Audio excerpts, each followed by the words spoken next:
Zdravo svima i dobrodošli kod mene u kuhinju. Danas ću vam pokazati dva super načina kako da sačuvate paradajz za zimu. Za početak je potrebno da ga dobro operete. Ovdje sam pripremila 5 kg paradajza, toliko će mi biti potrebno za ovaj recept. Naravno, vi možete meru i da povećate ili da smanjite u odnosu koliko je vama potrebno. Paradajz ću zatim da očistim i da iseckam na kockice. Inače pravit ćemo koncentrovani paradajz, odnosno pastu od paradajza kao i sok. Iseckani paradajz stavite u blender, u secko ili usameljite u vodenici za meso pa sipajte u neki dublji lonac.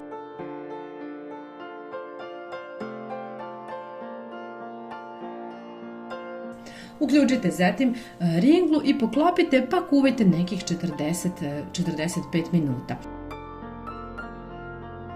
A povremeno promešajte.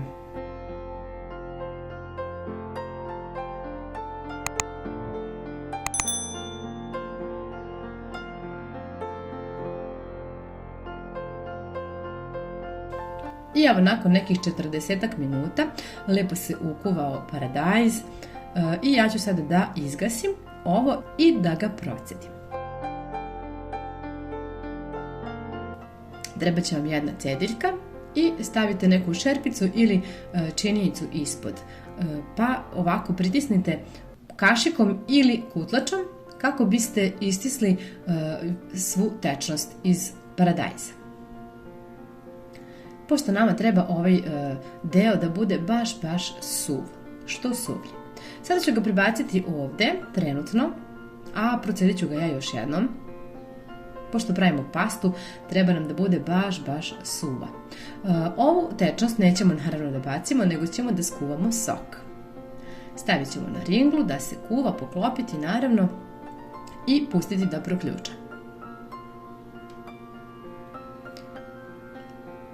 A dok ne proključa, mi ćemo da procedimo ovo tako što ćemo staviti jednu gazu čistu i vratiti ovaj paradajz nazad, pa dobro još jednom istisnuti.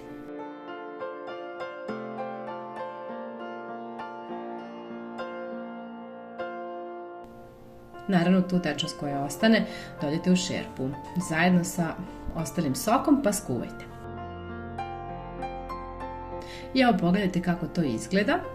Dobili smo odličan koncentrovani paradajz, odnosno pastu od paradajza. Ja ću je samo nekoliko puta još usitniti, čisto da smanjim malo ove semenke, da probam da ih nekako sameljem, mada mi generalno one ne smetaju.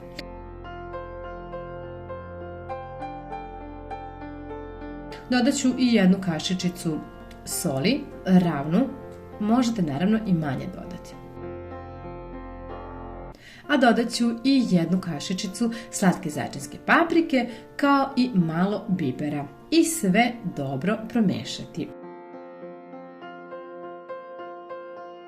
I dobili smo našu koncentrovanu pastu koju možete da stavljate u razna jela.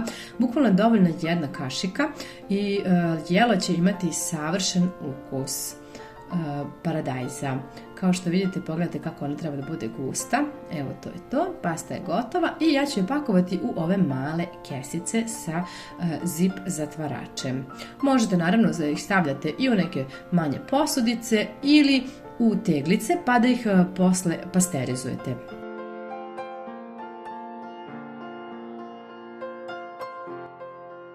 Ali ja ću ih ovako stavljati i stavljati posle u zamrzivač. A tegle i flaše sam sterilisala u rerni na 100 stepeni nekih 15 minuta. Kada je proključao sok, dodat ću malo soli i isto toliko šećera. Kao što vidite, to je jedna nepuna ravna supena kašika. Premešati i ostaviti još malo da ključa nekih 5 minuta.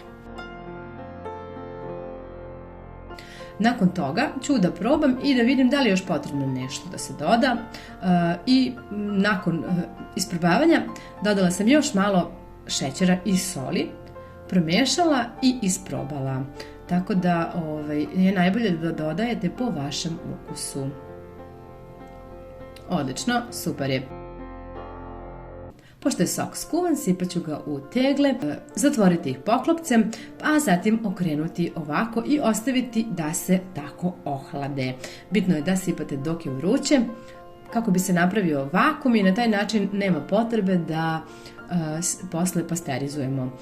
Kao što vidite, ja sam od ove količine dobila 5 kesica paste od paradajza i dobila sam oko 3,5 litre soka. Sada ću samo da napišem datum i da znam čisto šta je i da stavim u zamrzivač. Kada izvadite iz zamrzivača, može da stoji i do 10 dana, a da se ne pokvari. Ja se nadam da će moj video biti od koristi. Puno vas pozdravljam. Ćao!